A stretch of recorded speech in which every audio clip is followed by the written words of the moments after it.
Do you want power? Influence? Do you crave the powers of seduction? To captivate millions with your image? In a world where attention is the ultimate currency, many of us feel compelled to play the game of manipulation, trying to stand out in a digital ocean of faces. The seductive promise of fame, influence, and the adoration of others is hard to resist. But at what cost? For what is man profited if he shall gain the whole world and lose his soul? Hi, I'm Angie, your self-proclaimed high priestess of the apocalypse. Today I'm decked out in full-on 50s glam, because why not? Personas can be fun sometimes. They give us access to elements of our character that we might otherwise feel inhibited to express. But what happens when the persona overtakes the entire personality? And worse, blocks access to the soul.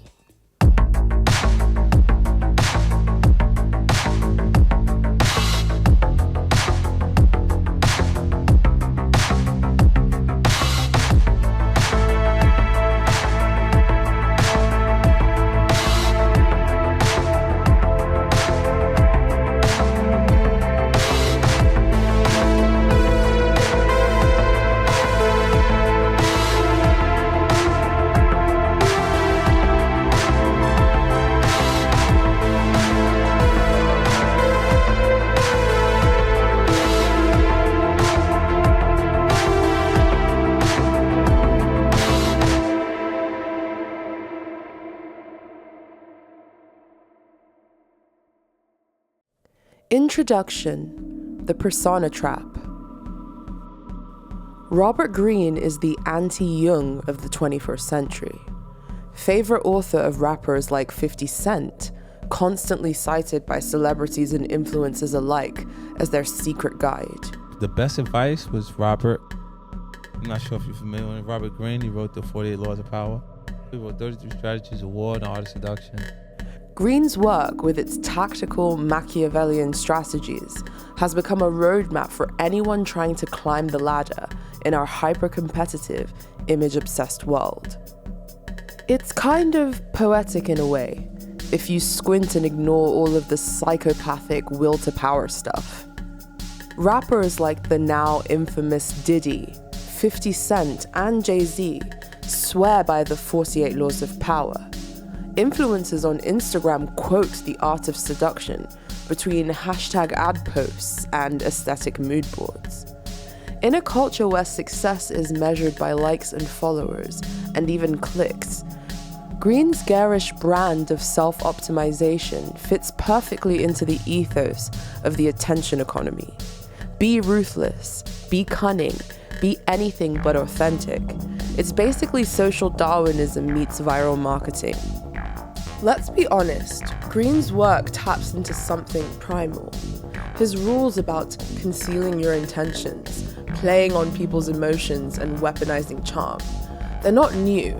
They've just been rebranded for an era that prizes personal branding over personal growth. The promise is clear. Play this game right and you'll ascend to godlike status, where the masses will worship at your perfectly curated feet. But again, at what cost? Over 1.2 million copies of 48 Laws of Power have been sold. The art of seduction is a staple on the nightstands of influencers and CEOs alike. Greene's ideas don't just sell, they seduce. They promise a shortcut to the top. His work pushes an ethos of psychological warfare. Take the 48 Laws of Power, where he suggests crush your enemy totally, court attention at all costs, and conceal your intentions. In the art of seduction, he instructs you to embody personas like the Siren or the Coquette, manipulating desire and fantasy to hold power over others. It's a masterclass in persona building, but one that encourages you to focus on external validation and domination. Enter Carl Jung, the psychological heavyweight to Greene's lightweight, who would probably roll his eyes at all of this. Jung, with his theory of individuation, saw life as a journey towards wholeness, not a zero-sum game. For Jung, power is not something you wield over others. It is cultivated from within. His goal was the integration of the self, the uniting of conscious and unconscious elements to achieve authenticity. In other words, forget about manipulating others. The real work is facing your own shadow, the repressed and hidden parts of yourself. While Greene advises you to don masks and play roles to gain power, Jung would argue that those masks are exactly what separate you from your soul. Greene's personas, the siren, the charmer, the seductive dandy, are all shallow facades. In Jung's essay, The Persona as a Segment of the Collective Psyche, he describes the persona as, quote, a compromise between the individual and society as to what a man should appear to be, end quote. Greene's strategies for power, while effective in the short term, are dangerously close to a faustian bargain. You trade the authenticity of your soul for the glittering allure of influence, only to discover too late that you've been a puppet of the very personas that you've crafted. The world may know your mask, but no one, including yourself, will ever truly know you. The devil is a marketing consultant that specializes in social media strategy. Chapter 2. Jung's archetypes versus Greene's archetypes. In The Art of Seduction, Robert Greene rolls out his archetypal cast. Except, instead of characters with depth, we get hollow vampires designed to feed on human desires. Greene gives us archetypes like the Siren, the Rake, and the Coquette, each tailored to invoke primal lusts. His archetypes reflect the primordial anima animus, masculine, feminine ideals within the collective unconscious. And this is what gives these figures their instant power and allure. The Siren seduces with her unattainable beauty. The Rake, in his relentless pursuit, is intoxicating with his obsession. Greene's approach is pure strategy. Adopt these personas and you'll wield power by tapping into primal urges, qualities that bypass the target's ability to think rationally. He suggests that human interactions are a game of masks, where power comes from manipulating the fantasies of others. It's not about being you, it's about being the character that others can't resist. The Siren's power lies in her ability to hypnotize. The Rake charms by unashamedly pursuing his desires.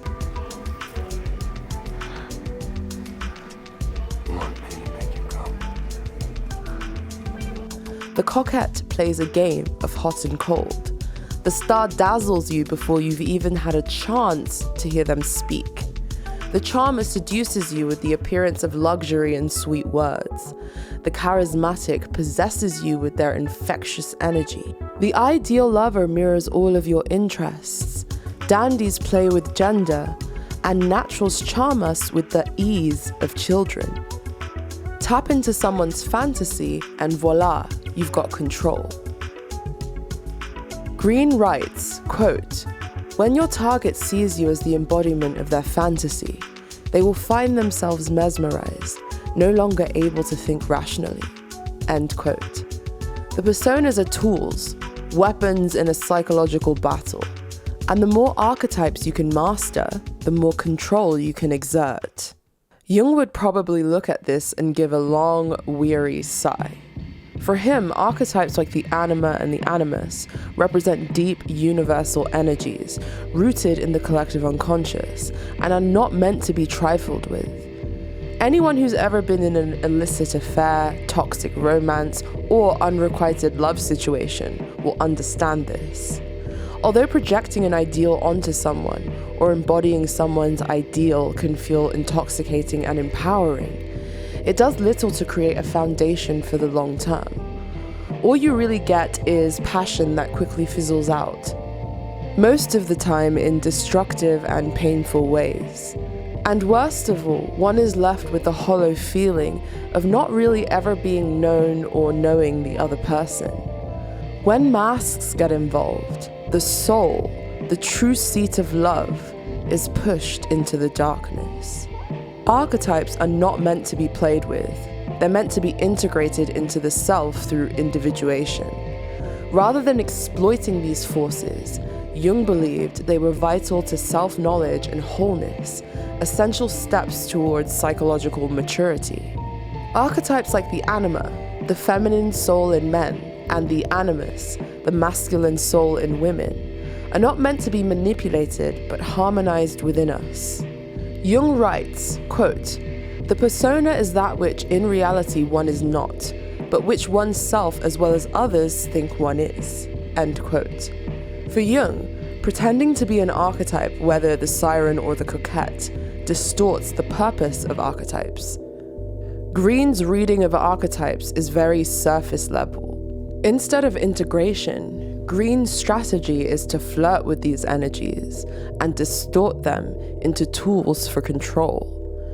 Jung would argue that this reduces the potential for inner growth, creating a fragmented self that's disconnected from true power. Jung would also see this as a form of dangerous ego inflation. The notion that we can control the archetypes is insane. The archetypes work upon us, and they care nothing about morality, social acceptance, or our safety. We are always in danger of becoming overridden by these primordial forces, especially if we over-identify with them. Greene's approach might win you followers, but it denies you the true psychological power that comes from individuation, the authentic integration of your full self. Chapter 3. Jung's views on power versus Greene's views on power. Greene's zero-sum game. In the 48 Laws of Power, Robert Greene paints a world where power is a zero-sum game. Someone wins, someone loses, and if you're not winning, you're getting crushed. Victory depends on how well you can deceive, manipulate, and if necessary, obliterate the competition. He doesn't sugarcoat. Crush your enemy totally, law number 15, and conceal your intentions, law number 3, are examples. In the digital age, it's easy to see why this resonates, especially when we're all fighting for attention in an algorithmic coliseum. But there's a weird dissonance. In Greene's playbook, you're supposed to be in control, yet his strategies are all about fear. Fear of being outmaneuvered, outsmarted, and ultimately outpowered. His idea of power is deeply paranoid, a strategy that keeps you looking over your shoulder even as you climb the ladder. It's less about self-mastery and more about perpetual manipulation. As if life itself were some massive high-stakes poker game where the deck is stacked and everyone is bluffing. Meanwhile, Jung would be looking at this whole setup and shaking his head. For him, true power doesn't come from controlling others, it comes from mastering yourself. Power, in Jungian terms, is as a result of individuation. Jung would say real power isn't about crushing your enemies or keeping your intentions hidden. It's about living in alignment with your authentic, true nature. That's real strength, and there's nothing more truly seductive, sexy, and powerful than that. In his essay, Relations Between the Ego and the Unconscious, Jung said, quote, "One must learn to avoid identifying with a persona or an archetype, but rather embrace the totality of one's being." End quote. The ultimate irony here is that Greene's obsession with external manipulation is to Jung a sure sign of someone deeply out of touch with their own inner world. Greene's methods, while effective for short-term gains, are like drinking seawater. The more you rely on them, the thirstier you become. External power, manipulation, control, and deceit is a hollow substitute for the real thing. True power comes from wholeness, from integrating the shadow rather than weaponizing it. Chapter 4, Saltburn, the modern mirror of Greene's philosophy. In the film Saltburn, the protagonist is a near-perfect embodiment of Robert Greene's philosophy, a living, breathing case study in how to navigate society by manipulating and crafting a seductive persona. From the onset, he is calculating, exploiting every opportunity to climb. The protagonist's journey is a masterclass in Greene's laws, particularly conceal your intentions and court attention at all odds. Like Greene's archetypes, he expertly projects the image he wants people to see, but at a price. His success comes from mastering the art of deception and manipulation, seducing those around him into trusting and admiring him. However, just like in Greene's playbook, the power he gains is deeply precarious, dependent on others' perceptions rather than anything genuinely rooted within himself. His ability to deceive and navigate through artifice might win him temporary status, but there's always a sense of impending collapse. He's living proof that by playing Greene's game long enough, eventually it catches up with you. The protagonist's obsession with power and manipulation reflects an individual completely disconnected from their authentic self. He has allowed his persona to totally dominate his entire personality, effectively repressing his shadow and true identity. His manipulation of others is a textbook case of what happens when the unconscious is ignored. He projects his repressed desires and insecurities outward, seeking power and validation instead of confronting his own psychological fragmentation. He's a tragic figure, hollowed out by the very strategies that brought him success. What Greene advocates as mastery, Jung would diagnose as profound disintegration. A life lived entirely for external gains at the cost of inner wholeness.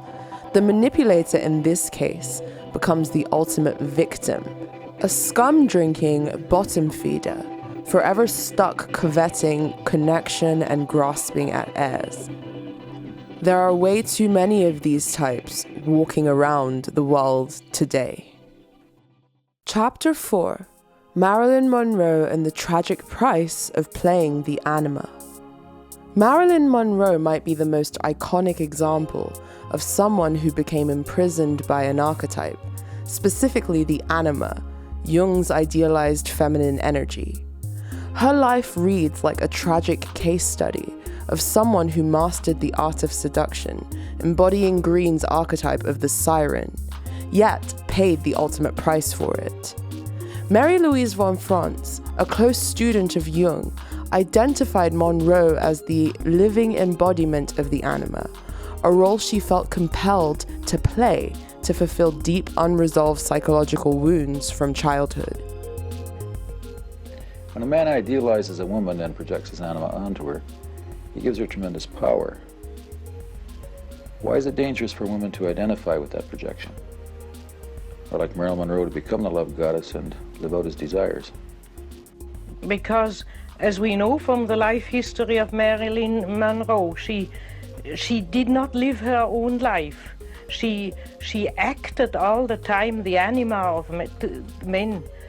Generally, there are women, and that is ultimately due to the power drive.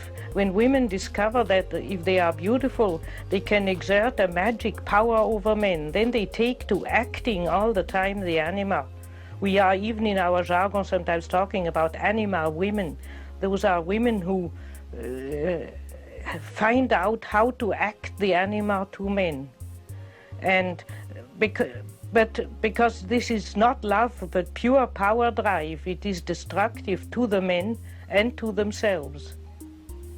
Because it's using the guise of love for worldly power. Born Norma Jean Baker, Monroe's early years were marked by abandonment, instability, and a desperate longing for love and validation. This formative trauma planted the seed for a lifelong pattern, to play a part in the ultimate fantasy for men, hoping that embodying their desires would bring her the love she so desperately craved. Monroe's relationships, from her short-lived marriages to Joe DiMaggio and Arthur Miller, to her infamous affair with John F. Kennedy, all followed this tragic script. Time and time again, she seduced powerful men, yet was eventually discarded, leaving her more hollow and unseen than before. These men didn't love her. They just loved the dream that she represented. As von Franz observed, Monroe's embodiment of the anima wasn't a conscious choice. It was survival. But by becoming a vessel for the desires of others, she lost herself. No one ever truly loved Marilyn Monroe. They loved the anima she projected. And in the end, playing that role led to a deep psychological alienation and despair. Von Franz noted that women who fully embody the anima risk losing their souls, becoming mere objects in the eyes of those who seek them. For men who attain their fetishized anima figure, the result is just as tragic. They end up unsatisfied, left with an image they can never truly connect with, because there's no real person behind the facade.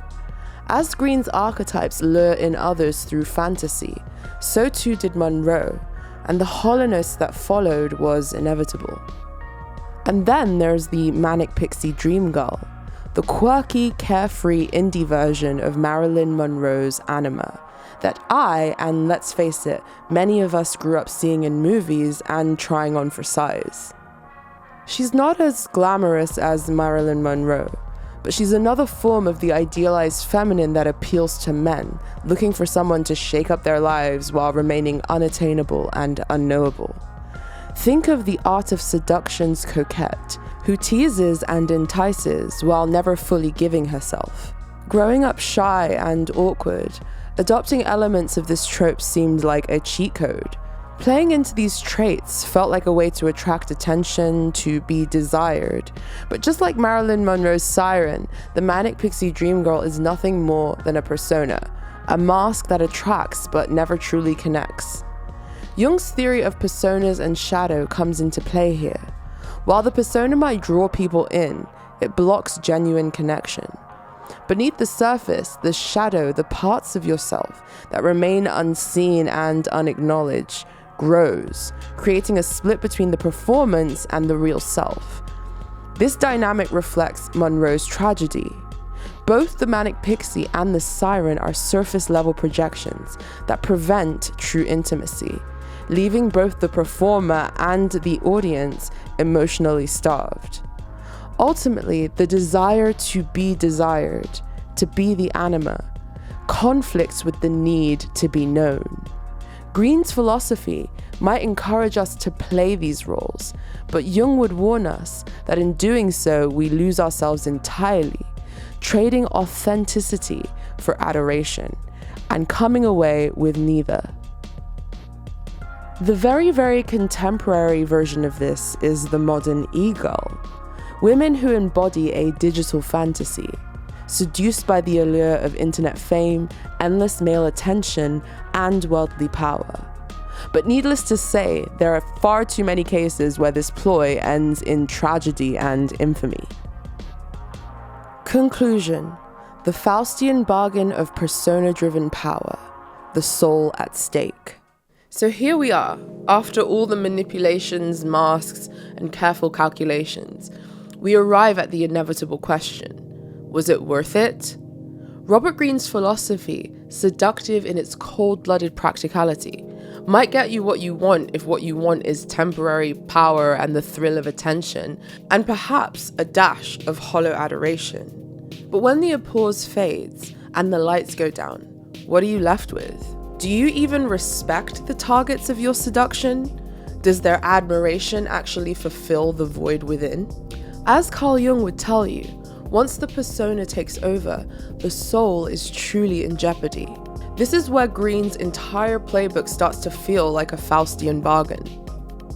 You've won the game, sure, but just like Dr. Faust traded his soul for worldly power, Greene's laws offer success in exchange for something deeper: authenticity, integrity, your humanity, and maybe even your soul. Greene's tactics, with their emphasis on deception and control, encourage us to live inauthentically, disconnected from the self, and perpetually at the mercy of external validation. You might win, but you lose yourself in the process. And in the end, that's not very seductive, is it? Jung summed this up when he said, quote, He who looks outside dreams. He who looks inside awakens.